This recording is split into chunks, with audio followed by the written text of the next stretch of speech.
Құрметті азаматтар, сіз немесе сіздің балаңыз шет мемлекетте діни білім алуға қызығушылық білдірсе, қырағылық танытуға шақырамыз. Сізге Қазақстанда дін және теология мамандығына оқытатын 13 арнайы мекеме ұсынылатынын білу міндетті. Жоғары теологиялық білімді Нұр Мүбәрак Египет Ислам Мәдениет университеті имамдардың кәсіби біліктілігін арттыратын Ислам институтынан алуға болады. Медресе колледждер: Әбу Ханифа, Ақтөбе, Шымкент, Сарағаш, Үшқоңыр, Астана, Хибатулла Тарази, Әбу Бәкір Ас-Сыдық, Орал христиан бағыты бойынша. Алматы православтық рухани семинариясы. Епархиялық жоғары рухани семинария Мария Матер шіркеуі, Қарағанды қаласы. Заманауи әрі сапалы діни және теологиялық білімді жалпы білім беру университеттерінен де алуға болады. Қазақ ұлттық университеті, Еуразия ұлттық университеті, Қарағанды мемлекеттік университеті, Қазақ түрік университеті, Абай атындағы шет тілдері және іскерлік карьера университеті. Құрметті азаматтар,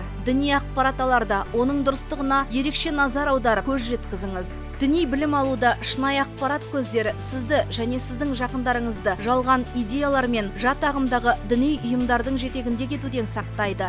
Шетелде білім алу. Қазақстан мұсылмандарының рухани басқармасы төмендегі оқу орындарында діни білім алуға кеңес береді. Әл-Азхар университеті, Стамбул университеті, Мармара университеті, Анкара университеті, Селджук университеті, Хасеки институты, Өзбекстанның халықаралық академиясы, Ресей Ислам институты, Мәскеу Ислам университеті, Малайзияның Куала-Лумпур қаласындағы Ислам университеті.